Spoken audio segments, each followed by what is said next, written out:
Hello students, I hope आप सभी स्वस्थ होंगे, आपके परिवार वाले भी काफ़ी अच्छे होंगे। और जैसा कि हम जानते हैं कि कोविड-19 के महामारी के कारण हमारे स्कूल कॉलेजेस सभी बंद हो रखे हैं अभी, और जिसके कारण हमारे जो जीवन की गति है काफ़ी धीमी हो चुकी है।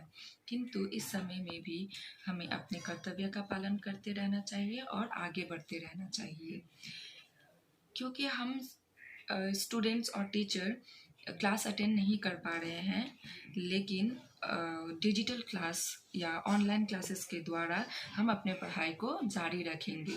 आई होप ये आप सभी के लिए काफ़ी मददगार होगा। तो मैं आज आप लोगों के समक्ष लाइफ साइंस क्लास 9 के जो टॉपिक लाई हूँ वह है विटामिन अर्थात खनिज। तो विटामिन का सर्वप्रथम खोज फंक नामक वैज्ञानिक ने किया था। विटामिन भोजन में उपस्थित अवयव हैं जिनकी सभी जीवों को अल्प मात्रा में आवश्यकता होती है। अर्थात हमारे भोजन में हम भोजन के द्वारा विटामिन को लेते हैं और बहुत ही कम मात्रा में हम उस विटामिन को अवशोषित करते हैं। रासायनिक रूप से यह कार्बनिक यौगिक होते हैं। अर्थात जैसा कि हम जानते हैं दो प्रकार के पदार्थ होते हैं, कार्बनिक जिसमें कार्बन उपस्थित होते हैं और अकार्बनिक जिसमें कार्बन उपस्थित नहीं होते हैं। तो विटामिन्स यह कैसी है? यह कार्बनिक यौगिक पदार्थ है। यह शरीर के द्वारा पर्याप्त मात्रा में स्वयं उत्पन्न नहीं किया जा सकता, इसीलिए हम भोजन के रूप में विटामिन्स को ग्रहण करते हैं। अर्थात यह हुआ कि विटामिन हमारे शरीर में नहीं बनाया जा सकता है। हमारा शरीर स्वयं ही विटामिन को नहीं बना सकते, इसीलिए हम विटामिन को भोजन के द्वारा ही अर्थात बाहर से लेते हैं। और विटामिन बहुत ही कम मात्रा में हमारे शरीर के लिए आवश्यक होती है, किंतु यह बहुत ही महत्वपूर्ण भी होती है। यह उत्प्रेरक का कार्य करता है। उत्प्रेरक अर्थात कैटलिस्ट, यानी कि हमारे शरीर में विभिन्न प्रकार के जो मेटाबॉलिक एक्टिविटीज़ होते हैं उन एक्टिविटीज़ को करने के लिए उत्प्रेरक की आवश्यकता पड़ती है, और यह उत्प्रेरक की भूमिका विटामिन्स निभाती है। ओके, अब यह तो इंट्रोडक्शन पार्ट हुआ विटामिन्स का। नेक्स्ट हम लोग जो पार्ट पढ़ेंगे वो है विटामिन्स के प्रकार। विटामिन्स के प्रकार। विशेषतः विटामिन्स दो प्रकार की होती है। ओके, जो मैं आपको चार्ट के द्वारा एक्सप्लेन करूंगी। विटामिन्स दो प्रकार की होती है। एक होती है फैट अर्थात वसा में घुलनशील विटामिन, और दूसरा प्रकार होता है जल में घुलनशील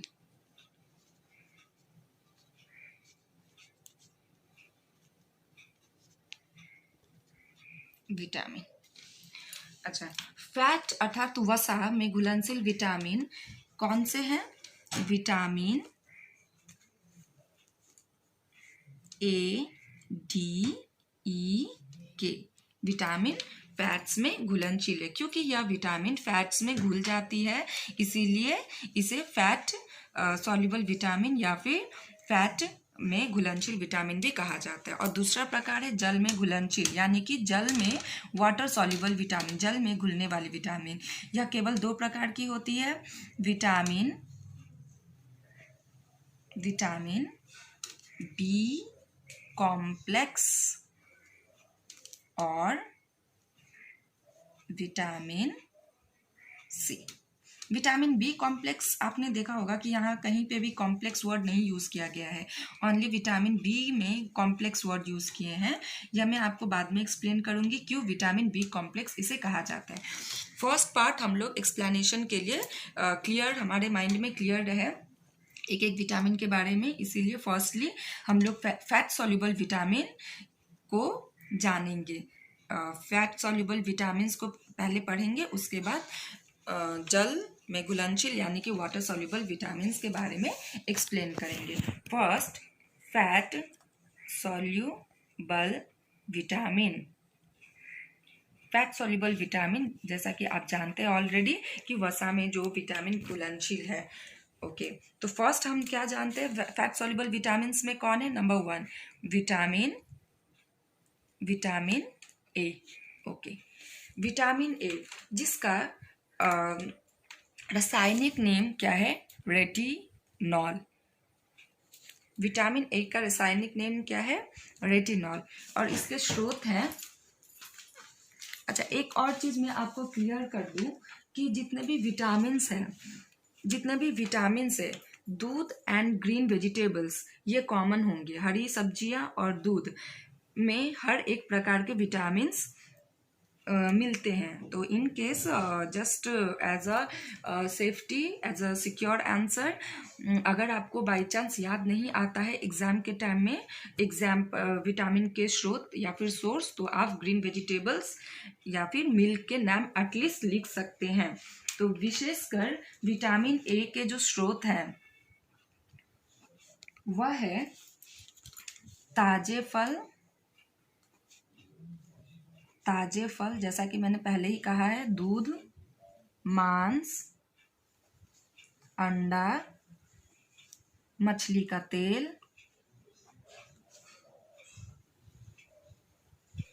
गाजर, वेरी इंपॉर्टेंट, गाजर, मक्खन आदि। यह सब क्या है? विटामिन ए के सोर्स। इसमें गाजर बहुत ही इंपॉर्टेंट है और मछली का तेल। ओके, नेक्स्ट अभी हम जानते हैं कि विटामिन ए हमारे आंखों, नाम क्या है इसका? रेटिनॉल। यह वर्ड रेटिनॉल नाम आया है रेटिना से, और रेटिना कहाँ पे उपस्थित है? हमारी आंखों में। दैट मीन्स जब विटामिन ए हमारी आंखों के लिए बहुत ही महत्वपूर्ण है। यदि विटामिन ए की कमी होती है हमारे शरीर में तो यह हमारी आंखों पर ही प्रभाव डालती है। तो रोग विटामिन ए की कमी से होने वाले जो रोग हैं वह है रतौंधी, अर्थात इंग्लिश में इसे नाइट ब्लाइंडनेस। इसका अर्थ क्या है? नाइट ब्लाइंडनेस का अर्थ होता है रात को ना देखने की जो क्षमता होती है। दैट मीन्स रात हमारी जो आंखों की रोशनी होती है वो धीरे धीरे कम होती जाती है, जिसके कारण हम रात को नहीं देख पाते हैं। नेक्स्ट जो रोग होता है वह है मोतियाबिंद।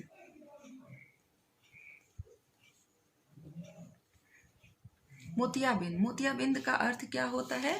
जैसा कि आप तुम लोगों ने अपने घर में, सभी का तो नहीं, अपने घर में बड़े बुजुर्ग जो दादी दादा होते हैं उनके आंखों में देखना, उनके जो प्यूपिल होते हैं यानी कि आंखों का जो ब्लैक पार्ट होता है वो धीरे धीरे दूध की तरह होने लगता है, दूधिया होने लगता है, मतलब ओपैक होने लगती है। उसका अर्थ यह हुआ, ओपेकनेस का अर्थ यह हुआ कि वह रोशनी, आंखों की जो रोशनी है वो धीरे धीरे कम होने लगती है, जिसको हम क्या कहते हैं? मोतियाबिंद कहते हैं।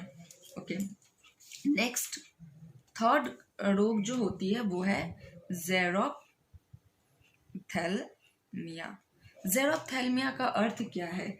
अर्थात ज़ेरोप्थेल्मिया होता है त्वचा, आई होप मेरे हैंड राइटिंग को लेकर हमेशा थोड़ा सा प्रॉब्लम रहता है, थोड़ा सा तुम लोग भी यहाँ पर मेहनत कर लेना बच्चे।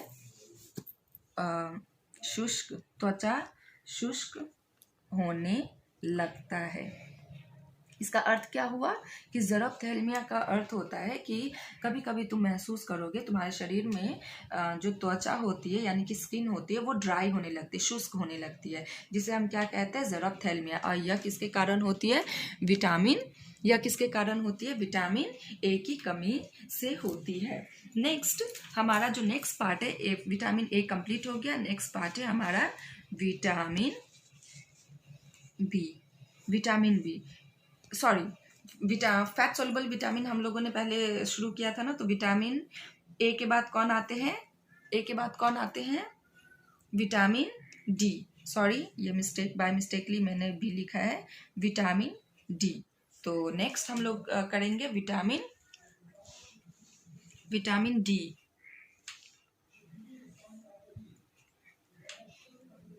ओके, तो नेक्स्ट कौन सा विटामिन फैट सॉल्युबल विटामिन है? Vitamin D. विटामिन डी का साइंटिफिक नेम है कैल्सीफेरॉल। तो यहाँ पे कैल्सी वर्ड से ही तुम्हें समझ में आ गया होगा कि यह किससे जुड़ा हुआ है? कैल्शियम। और कैल्शियम किसके लिए इम्पॉर्टेंट है? हमारे बोन्स के लिए कैल्शियम बहुत ही इम्पॉर्टेंट है। उसी प्रकार मैं यहाँ पे भी बता देती हूँ। यहाँ पे ऑलरेडी मैंने बता दिया है। रेटिनॉल किसके लिए है? रेटिना कहाँ पे आए? तो शायद ये तुम्हें ट्रिक काम आए याद रखने के लिए। ओके, विटामिन डी इसका साइंटिफिक यानी कि रासायनिक नेम क्या है? कैल्सीफेरॉल। इसके स्रोत को हम लोग एक बार देख लेते हैं। स्रोत क्या है विटामिन डी के स्रोत क्या है? अंडे का पीला भाग, ओके, मछली का तेल, धूप, सबसे इंपॉर्टेंट, धूप सेकने से भी विटामिन डी बनता है। ओके, जैसा कि तुम लोगों ने सुना होगा कि ठंडी के समय या फिर जब भी हम लोगों को एडवाइस दिया जाता है कि धूप में कुछ समय तक धूप में बैठने के लिए। क्यों? क्योंकि धूप के कारण, सनलाइट के कारण हमारे शरीर में विटामिन डी सिंथेसाइज होता है, यानी कि विटामिन डी बनता है। अभी नेक्स्ट, ये तो स्रोत हमने कंप्लीट कर लिया है। नेक्स्ट पार्ट है रोग। विटामिन डी की कमी से होने वाले रोग क्या होते हैं? वेरी इंपॉर्टेंट, कैल्शियम, जैसा कि मैं यहाँ पे ऑलरेडी नोट करवा दी हूँ। कैल्सीफेरॉल वर्ड कैल्शियम से आता है और कैल्शियम हमारे बोन्स के लिए बहुत ही इंपॉर्टेंट है। तो दैट मीन्स विटामिन डी, इसी से हम समझ सकते हैं कि विटामिन डी की कमी यदि हमारे शरीर में होती है तो यह क्या करेगी? हमारे बोन्स को कमज़ोर बनाएगी, हमारी हड्डियों को कमज़ोर बनाएगी। तो इसके अभाव में हमारी हड्डियाँ क्या होती है? हड्डियाँ क्या होगी? कमज़ोर होगी, कमज़ोर हो जाती है और टूट सकती है। ओके, और टूट सकती है। इसी कमी को यदि यह कमी यानी विटामिन डी की कमी यदि बच्चों में होती है तो उनकी हड्डियां कमज़ोर हो जाती है और टूट सकती है। तो इस रोग को बच्चों में हम क्या कहते हैं? रिकेट। तो मैं यहाँ पे लिख देती हूँ, बच्चों में इस स्थिति को रिकेट कहते हैं। और यही रोग और वयस्क अर्थात एडल्ट में यही रोग यदि वयस्क मनुष्य में हो यानी कि एडल्ट में हो, बड़े लोगों में हो, तो उसे क्या कहेंगे? Osteomalacia. Got it? Osteomalacia simply है। विटामिन डी का साइंटिफिक नेम है कैल्सीफेरॉल। वहीं से तुम्हें याद रखना पड़ेगा कि कैल्सीफेरॉल दैट मीन्स कैल्शियम, और कैल्शियम की कमी यदि होती है तो मतलब कैल्शियम हमारे बोन्स के लिए इंपॉर्टेंट है। तो सिंपल है, यदि विटामिन डी की कमी हमारे बॉडी में होगी तो क्या होगा? हमारी हड्डियाँ कमज़ोर होने लगेगी और वो डिफॉर्म होना शुरू हो जाएगा, यानी कि टूटना शुरू होगा। यह बीमारी को यदि या बच्चे में यह बीमारी होती है तो उसे हम क्या कहते हैं? रिकेट। और यही बीमारी यदि बड़ों में होती है, या रोग यदि बड़ों में होती है तो उसे क्या कहेंगे? ओस्टियोमैलेशिया। ओके, आई होप तुम लोगों को समझ में आया होगा। और जहाँ तक हैंडराइटिंग का है बच्चों, जहाँ पे प्रॉब्लम होगा प्लीज़ मुझे नॉक करना। Okay, next number vitamin D. Next part कौन है? विटामिन ए कंप्लीट हो गया, डी, और नेक्स्ट कौन है? अब विटामिन ई। थर्ड कौन है? विटामिन ए, डी, ई। इतने बार याद कर लो कि तुम्हें इतने बार इसे रट लो कि इजीली तुम्हें याद हो जाए कि फैट सॉल्युबल विटामिन कौन है, वसा सॉल्युबल विटामिन कौन है, ए, डी, ई के। ओके, ये याद हो जाने से जो बाकी बचेंगे इजीली तुम जल के घुलनशील वाले विटामिन के क्या नाम है इजीली याद रख सकते हो। तो इम्पॉर्टेंट है, कोई एक चीज याद रखो। ओके, विटामिन ई, इसके साइंटिफिक नेम क्या है? टोकोफेरॉल। ओके, टोकोफेरॉल, इसके स्रोत क्या है? इसके स्रोत यानी कि सोर्स कहाँ से हमें ये मिल सकती है? विभिन्न प्रकार के, हमेशा याद रखना कि विटामिन ई हमें विभिन्न प्रकार के तेल से मिलती है, होती। अब विभिन्न प्रकार के तेल जैसे कि सरसों का तेल, नारियल का तेल हुआ, तुम्हारा कॉटन ऑयल हुआ, विभिन्न प्रकार के बीज से तेल जो उत्पन्न होते हैं, यह सभी प्रकार के तेल से हमें क्या मिलती है? विटामिन ए। और इससे नेक्स्ट जो पार्ट हमारे लिए इम्पोर्टेंट है वह है रोग। विटामिन ई की कमी से नेक्स्ट, तो विटामिन ए के रासायनिक नेम और स्रोत कंप्लीट हो चुके हैं। नेक्स्ट, इसकी कमी से जो होने वाले रोग है उसके बारे में हम जानेंगे। विटामिन ई हमारे शरीर में बेसिकली यह क्या कार्य करता है? हमारे रक्त में लाल रक्त कोशिका, अर्थात लाल रक्त कोशिका किसे कहते हैं? आरबीसी। आरबीसी को बनाने में काम आता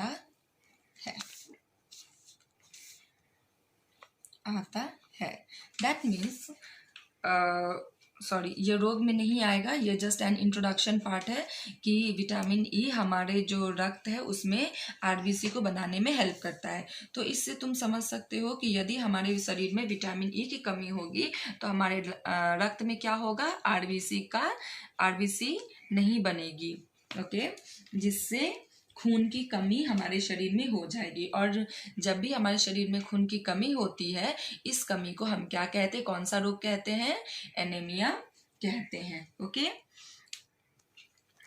इसकी कमी से, इसकी अर्थात विटामिन ई की कमी से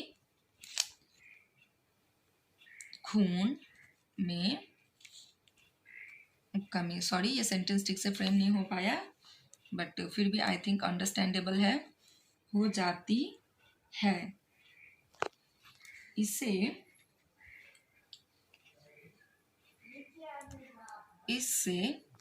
जिसमें विटामिन ई की कमी होती है उनमें खून की कमी होती है। इससे क्या होता है? उन लोगों में उनमें क्या होता है?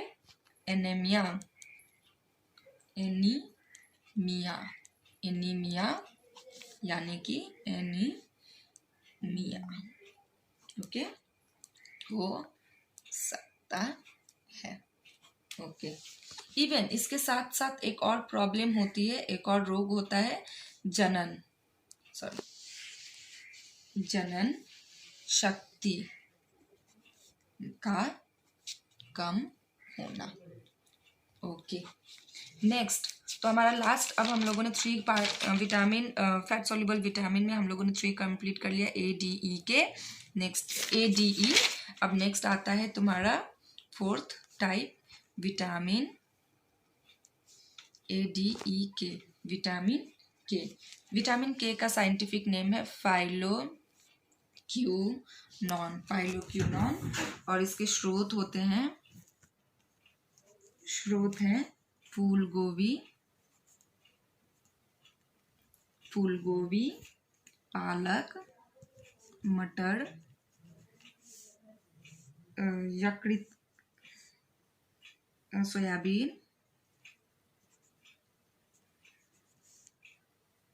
ओके, यकृत का तेल। ओके, और भी बहुत कुछ, लेकिन फिलहाल के लिए इतना ही इम्पोर्टेंट है। ओके, इससे क्या होता है? विटामिन के, इसके रोग, विटामिन के जब भी, जैसा तुम जानते होगे, जब तुम्हें कहीं पे चोट लगती है तो कुछ समय के बाद जहाँ पे घाव होता है वहाँ कुछ समय के बाद रक्त जम जाता है। अभी हमारे मस्तिष्क में ये तो ऑब्वियसली क्वेश्चन आता है कि रक्त तो तरल अवस्था में होती है, तो फिर घाव होने के बाद कुछ समय के बाद वह रक्त जम कैसे जाता है? तो यह विटामिन के, हमारे रक्त में विटामिन के उपस्थित होता है, जिसके कारण रक्त जम जाता है। जिसके शरीर में विटामिन के की कमी होगी उनका रक्त नहीं जमेगा। अर्थात यह किस प्रकार से हुआ कि कहीं पे घाव हो गया, एक्सीडेंट या कुछ भी होने के कारण कहीं पे घाव होता है, यदि शरीर में विटामिन के की कमी है तो वह वहाँ पे घाव पे रक्त नहीं जमेगा, जिसके कारण रक्त वहाँ से कॉन्टिन्यूसली फ्लो करेगा। ये जो कॉन्टिन्यूसली फ्लो, ब्लड जो कॉन्टिन्यूसली फ्लो करता है, रक्त का लगातार शरीर से बाहर आने को हम लोग क्या कहते हैं? ब्लीडिंग कहते हैं। यानी कि विटामिन के कारण, के की कमी से क्या होती है? ब्लीडिंग होता है। अर्थात रक्त का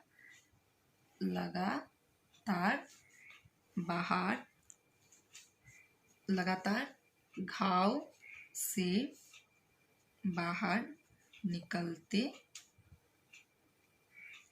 रहना। दूसरे वर्ड में हम ये भी बोल सकते हैं कि रक्त का थक्का न जमना, यानी कि क्लॉटिंग मतलब रक्त का जमना, क्लॉटिंग नहीं होता है। इसके कारण यह बहुत ही घातक होती है हमारे शरीर के लिए यदि विटामिन के की कमी हो जाए, क्योंकि घाव में कभी भी रक्त नहीं जमेगा, जिसके कारण घाव कभी भी नहीं भरेगा और हमारे शरीर में रक्त की कमी हो सकती है। तो इस प्रकार से vitamin A D, vitamin fat soluble यानी कि वसा में घुलनशील विटामिन जो भी होते हैं ए डी ई के हम लोगों ने कंप्लीट कर लिया। थोड़े से ट्रिक के साथ तुम लोगों को याद रखना पड़ेगा कि vitamin A D E K, इसे fat soluble vitamin, as a fat soluble vitamin तुम इसे याद रखना। नेक्स्ट बचता है 2, विटामिन बी कॉम्प्लेक्स और विटामिन सी। ये अपने आप ही खुद ब खुद तुम्हें याद हो जाएंगे कि जो रेस्ट पार्ट है वो जल में घुलनशील है। ओके, नेक्स्ट जो है फैट सॉल्यूबल। अभी हम लोग नेक्स्ट पार्ट करेंगे वाटर सॉल्यूबल, यानी कि जल में घुलनशील, वाटर सॉल्यूबल विटामिन, जल में घुलनशील विटामिन कौन कौन से? फर्स्ट कौन है? विटामिन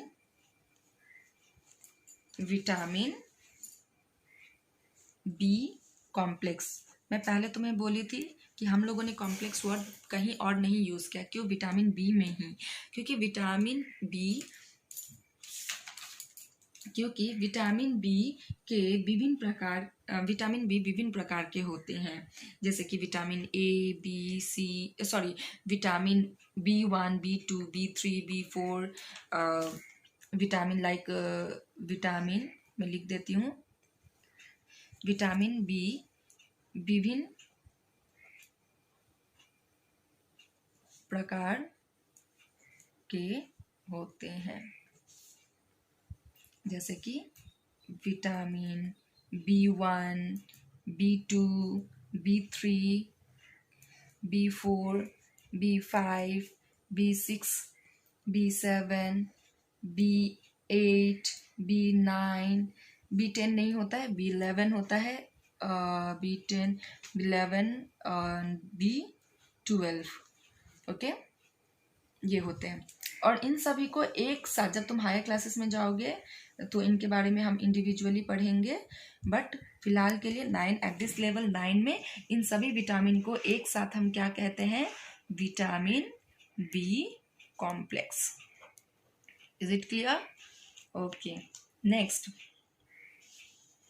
विटामिन बी के स्रोत। जैसा कि हमने सभी का स्रोत और रोग पढ़ा है, तो विटामिन बी के स्रोत हैं टमाटर, गेहूं, वेरी इंपॉर्टेंट, गेहूं का आटा के भुस्सी, जो भुस्सी होते हैं उनमें विटामिन बी पाए जाते हैं। अंडा वेरी कॉमन, सभी में आते हैं। हरी सब्जी वेरी कॉमन, सब में आती है। मिल्क, दूध ऑलमोस्ट सब में आते हैं। कॉमन चीज़ें हमेशा याद रखना।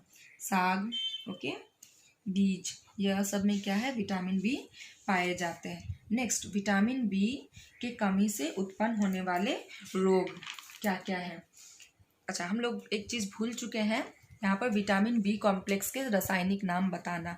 थियामिन, विटामिन बी कॉम्प्लेक्स का साइंटिफिक नेम है थियामिन, यानी कि रासायनिक नाम है थियामिन। अभी फिर से वहाँ पे रोग पे आ जाते हैं, थोड़ा सा उलट पुलट हो गया है, बट कोई नहीं, आई थिंक हमारे बच्चों को समझ में आएगा। इससे बेरी बेरी का रोग होता है। बेरी बेरी क्या है, बेरी बेरी ढेर सारे जो हमारे शरीर में सिम्टम्स होते हैं उसे मिलाकर एक साथ बेरी बेरी का रोग कहा गया है। जैसे कि मांसपेशियों का कमजोर होना, बेरी बेरी का अर्थ क्या है कि इसमें क्या क्या तुम्हें महसूस होती है, जिसके शरीर में विटामिन बी कॉम्प्लेक्स की कमी होगी उनके शरीर में बेरी बेरी की बीमारी होती है। और बेरी बेरी में क्या क्या होती है, क्या महसूस होती है,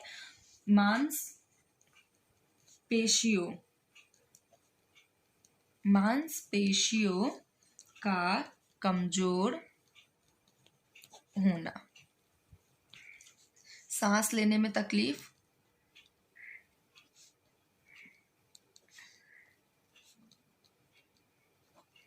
ओके।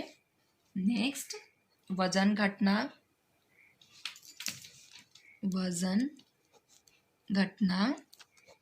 भूख ना लगना, सबसे इम्पोर्टेंट, ओके। ये होती है इस बेरी बेरी के सिम्टम्स, ओके। तो इस प्रकार से हमारा विटामिन बी कॉम्प्लेक्स भी कंप्लीट हुआ। विटामिन बी कॉम्प्लेक्स क्या है, साइंटिफिक नेम थायामिन, और क्यों इसे विटामिन बी कॉम्प्लेक्स कहा गया है ये भी मैं आपको बता चुकी हूँ। इसके स्रोत क्या है और इससे उत्पन्न होने वाले रोग क्या है, beriberi, okay. Next, very important, that is vitamin C. इसके रासायनिक नाम क्या है, ascorbic acid, very important, okay. Ascorbic acid, vitamin C actually क्या करता है हमारे शरीर में, यह रक्त नली यानी कि ब्लड वेसल को मजबूत बनाता है, ओके। इसी से तुम्हें बहुत सारे आइडियाज अभी आएंगे, इसकी कमी से उत्पन्न होने वाले रोग के बारे में तुम लिंक कर पाओगे अगर ये स्टेटमेंट में पहले दे दूँ तो। यह रक्त नली यानी कि ब्लड वेसल को मजबूत बनाता है, ओके। नेक्स्ट, ये वेरी इंपॉर्टेंट लाइन है, इसी से तुम समझ पाओगे इसके रोग क्या हो सकते हैं। स्रोत थोड़ा सा हम लोग देख लेते हैं। फर्स्ट, जितने भी खट्टे फल सब्जियां होती है में विटामिन सी पाए जाते हैं, ओके। जैसे कि नींबू, फिर एप्पल भी खट्टा होता है, मौसम्बी, देन ऑरेंज, यह सारे खट्टे फ्रूट, जितने भी खट्टे फ्रूट्स है सब में विटामिन सी पाए जाते हैं। और विटामिन सी हमारे रक्त नली को मजबूत बनाने में काफ़ी ज़्यादा ही इम्पोर्टेंट होता है। नेक्स्ट आता है रोग, इसकी कमी से, इस विटामिन की कमी से होने वाले रोग क्या है, वेरी इंपॉर्टेंट पार्ट, स्कर्वी का अर्थ होता है ब्लीडिंग गम्स। इसका मतलब क्या हुआ, ब्लीडिंग गम्स का अर्थ होता है मसूड़ों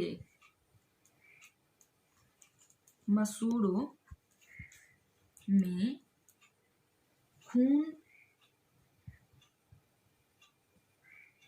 खून बहता,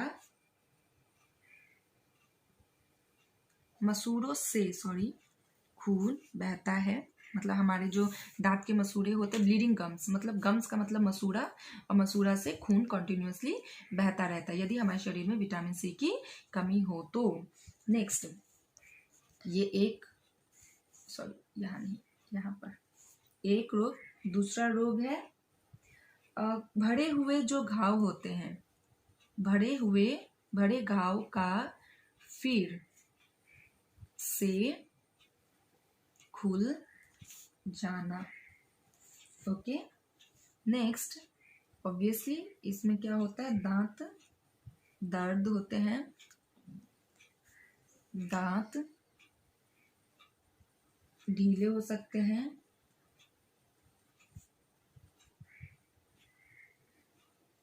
या निकल भी सकते हैं। इसके साथ साथ एक और इसमें इसकी कमी के कारण, विटामिन सी की कमी के कारण जो रोग होती है वह है एनीमिया। ओके, सो फाइनली हम लोगों ने अपने इस डिजिटल क्लास के द्वारा विटामिन चैप्टर को कंप्लीट किया है। हम लोगों ने इंट्रोडक्शन देखा है। एक बार और मैं तुम्हें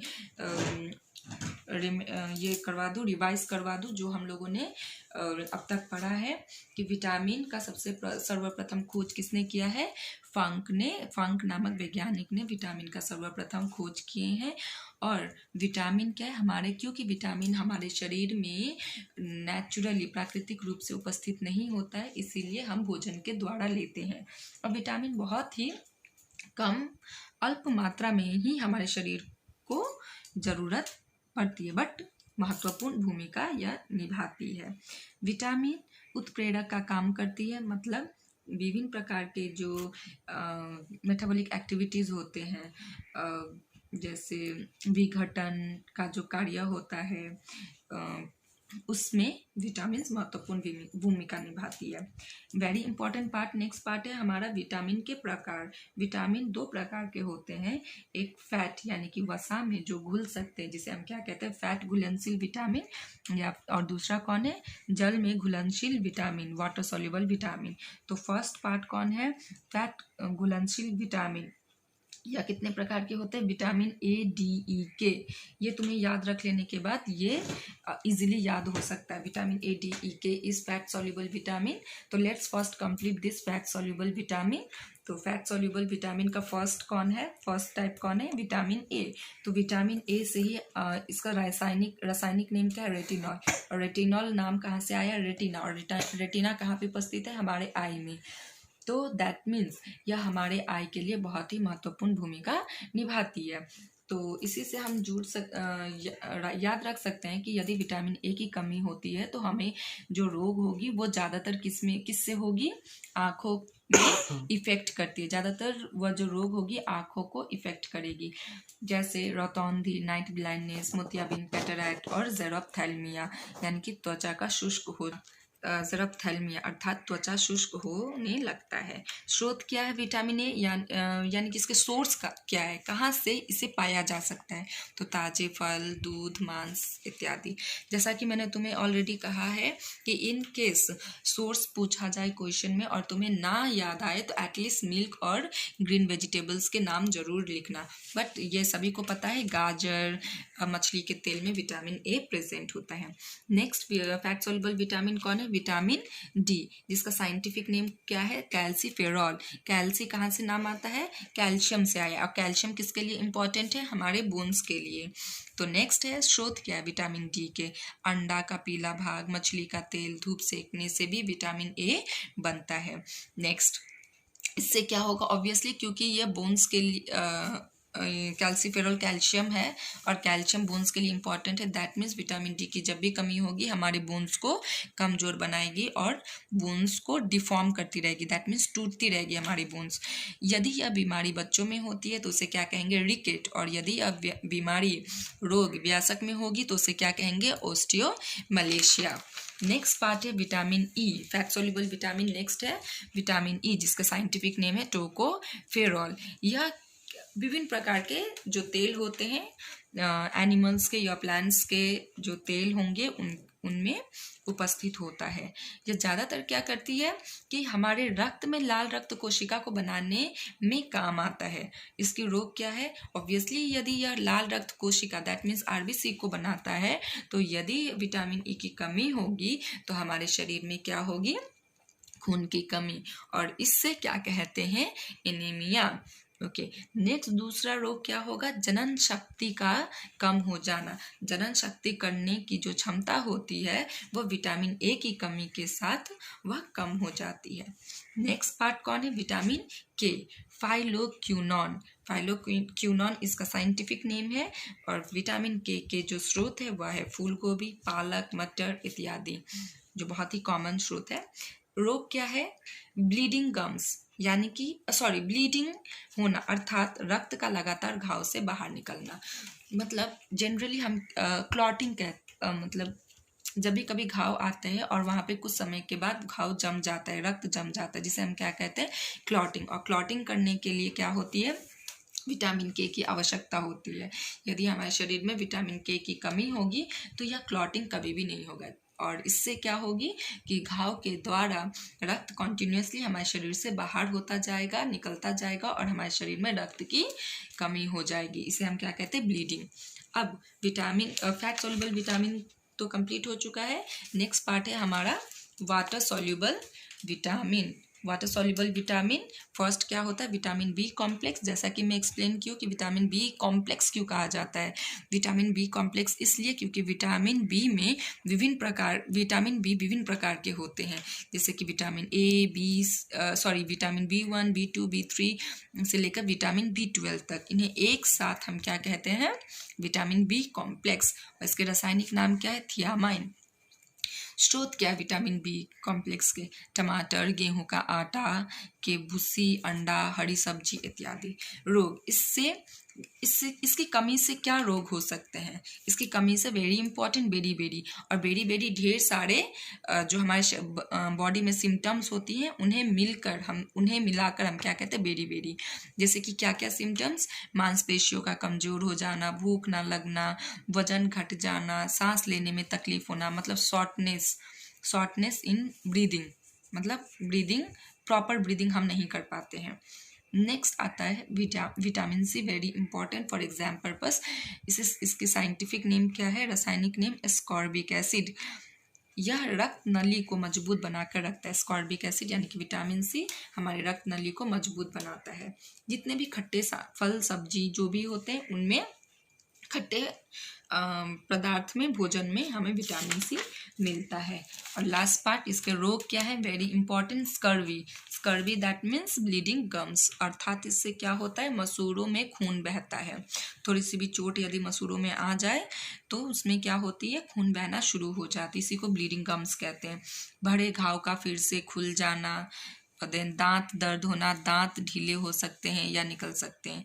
और एनीमिया जैसा कि मैंने पहले भी कहा है, इससे खून की कमी होती है। ओके, इस प्रकार से हमारे यह जो विटामिन चैप्टर है वह विटामिन टॉपिक है, यह कंप्लीट होता है। आई होप तुम लोगों को समझ में आया होगा for class 9 students.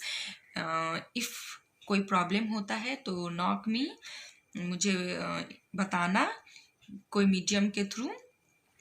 Okay, take care, stay healthy, bye.